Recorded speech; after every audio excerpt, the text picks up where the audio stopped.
दोस्तों नमस्कार, बिहनिया संजय से मैं कौशल तिवारी।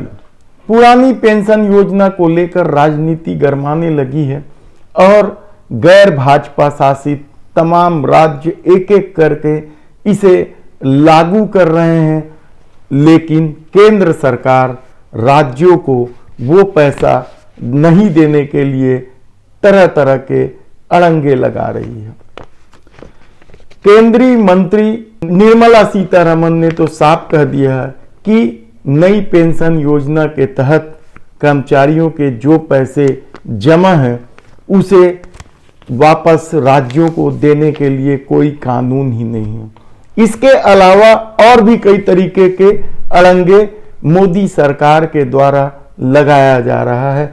ऐसे में जो घोषणाएं राज्य सरकार अपने कर्मचारियों के लिए पुरानी पेंशन योजना को लेकर कर रहे हैं, क्या वह लागू होगा?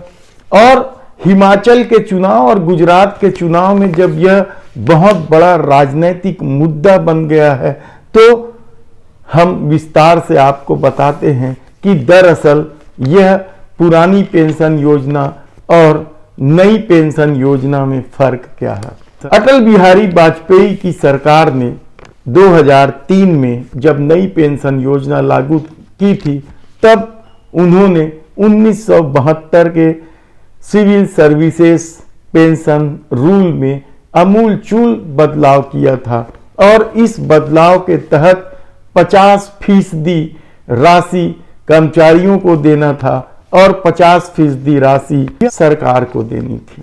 यह पैसा जमा होते जा रहा था, लेकिन इस फैसले में कई तरह की बातें थी, दिक्कतें थी, इसलिए कर्मचारी संगठन लगातार पुरानी पेंशन योजना की मांग कर रहे थे। दरअसल पुरानी पेंशन योजना में जिस तरीके से जीवन सुरक्षित रखने की गारंटी थी, जिस तरीके से पीएफ के लाभ मिलने वाले थे, जिस तरीके से टैक्स बेनिफिट मिलने वाली थी और रुपये वापस मिल जाने की गारंटी थी, वैसी गारंटी नई पेंशन योजना में नहीं है। नई पेंशन योजना में कितनी सारी दिक्कतें कर्मचारियों को हो रही थी, यह समझना चाहिए।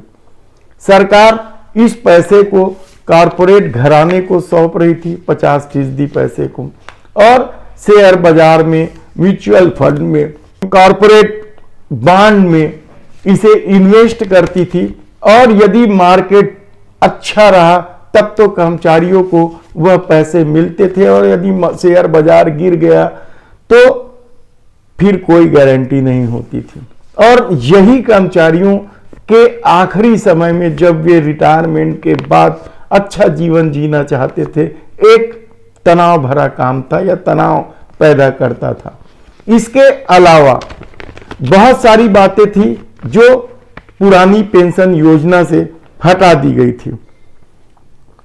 ओल्ड में गारंटी थी, पैसा मिलेगा ही मिलेगा, जबकि नए में ऐसी कोई गारंटी नहीं थी। यहां तक कि नई पेंशन योजना में कर्मचारी अपना पैसा 60% से ज्यादा एक मुश्त निकाल नहीं सकता था और उसके बाद के बचे 40% को वह जब भी निकालता उसे टैक्स देना पड़ता। यानी आप सोचिए कि रिटायरमेंट के बाद एक बुजुर्ग आदमी को के साथ किस तरह का खेल खेल दिया गया था। हालांकि मोदी सरकार के दौर में इस तरह का खेल खेला गया, रेलवे से लेके और तमाम बहुत सारी जो सीनियर सिटीजन को लेकर जो फैसले थे वो बदल दिए गए और एक नई तरह का देश गढ़ने की कोशिश की गई। पुरानी पेंशन योजना में महंगाई के हिसाब से भत्ता भी बढ़ता चला जाता था। नई पेंशन योजना में यह कुछ भी नहीं है और यह भी कर्मचारियों के लिए चिंता की बात थी और वे लगातार इस मामले को लेकर आंदोलन कर रहे थे या राज्य सरकार पर दबाव डाल रहे थे। कम्यूटेशन के अमाउंट भी मिलते थे तब, लेकिन इसमें कुछ नहीं है। उसमें टीयर 1 टीयर 2 सबके लाभ पुरानी पेंशन योजना में मिलते थे, लेकिन इसमें केवल टीयर 2 के ही द्वारा पैसा आप निकाल सकते थे। ऐसे बहुत सारे मामले थे जो दिक्कत भरे थे कर्मचारियों के लिए रिटायरमेंट के बाद के लिए।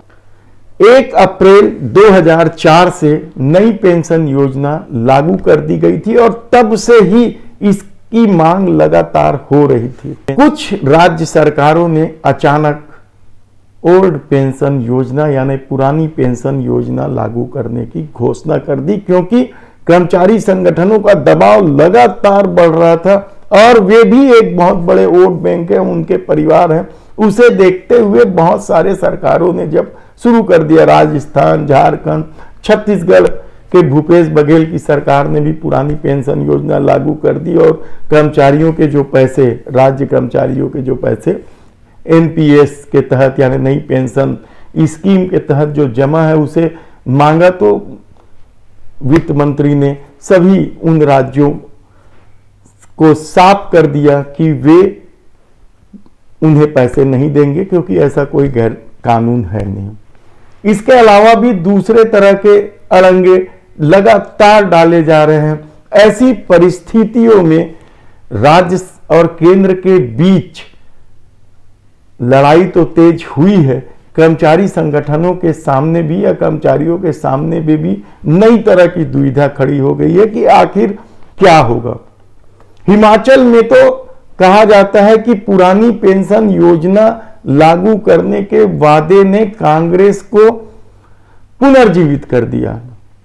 वही स्थिति गुजरात में भी होने वाली है और कहा जा रहा है कि पुरानी पेंशन योजना जो है वो भाजपा के लिए सिर दर्द बनते जा रही है। हालांकि वह अड़ंगा लगाकर यह कोशिश कर रही है जताने के लिए कि इसमें कोई कर्मचारियों का भला नहीं होना चाहिए, लेकिन हमने आपको बताया कि किस तरीके से पुरानी पेंशन योजना कर्मचारियों के लिए जब वे रिटायरमेंट हो जाते हैं, काम करने के लायक नहीं होते हैं, उस दौरान उनके लिए कितने फायदेमंद है। लगातार महंगाई बढ़ रही है, ऐसे में कर्मचारी तो चाहेंगे ही कि महंगाई भत्ता भी पेंशन के साथ जुड़े। नई पेंशन योजना में यह सब नहीं है। पीएफ को लेकर भी सवाल उठते रहे हैं। पीएफ के लाभ पुरानी पेंशन योजना में जिस तरीके से मिलते थे वो नई पेंशन योजना में नहीं मिलते थे। और टैक्स बेनिफिट, सबसे बड़ी बात तो टैक्स बेनिफिट की थी जो नई पेंशन योजना में बिल्कुल खत्म कर दी गई थी। ऐसी परिस्थिति में आने वाले दिनों में इस मामले को लेकर क्या केंद्र और राज्य के बीच लड़ाई तेज होगी, राजनीति तेज होगी, क्योंकि कर्मचारियों से जुड़ा मामला है। ठीक है कि भारत युवा भारत के रूप में अग्रसर था, लेकिन आने वाले दिनों में कहा जा रहा है 20 साल बाद, 25 साल बाद यह बुजुर्ग भारत होने वाला है। जनसंख्या के लिहाज से जो जनसंख्या के समझदार हैं, जो इस तरह के विशेषज्ञ हैं, उनका कहना है कि आने और ऐसी परिस्थिति में यदि बुजुर्ग लोगों के साथ, सीनियर सिटीजनों के साथ केंद्र सरकार का जो रवैया है उसे लेकर भी लगातार सवाल उठते रहे, रेल मंत्रालय को घेरने की भी कोशिश की गई है। ऐसी तमाम परिस्थितियों में देखना होगा कि गुजरात में भी यदि पुरानी पेंशन योजना का प्रभाव पड़ा तो फिर केंद्र सरकार क्या निर्णय लेगी। क्या राज्यों के जो पैसे नई पेंशन योजना के तहत जमा है वह वापस राज्यों को मिलेगी, क्योंकि सबसे बड़ी दिक्कत तो ये है कि रिटायर कर्मचारियों के पैसे जो कॉर्पोरेट बॉन्ड में या शेयर बाजार में इन्वेस्ट किया गया है वह उस बाजार के हिसाब से उसको पैसे मिलेंगे। यदि बाजार डूब गया तो बेचारे कर्मचारियों के पैसे भी नहीं मिलेंगे।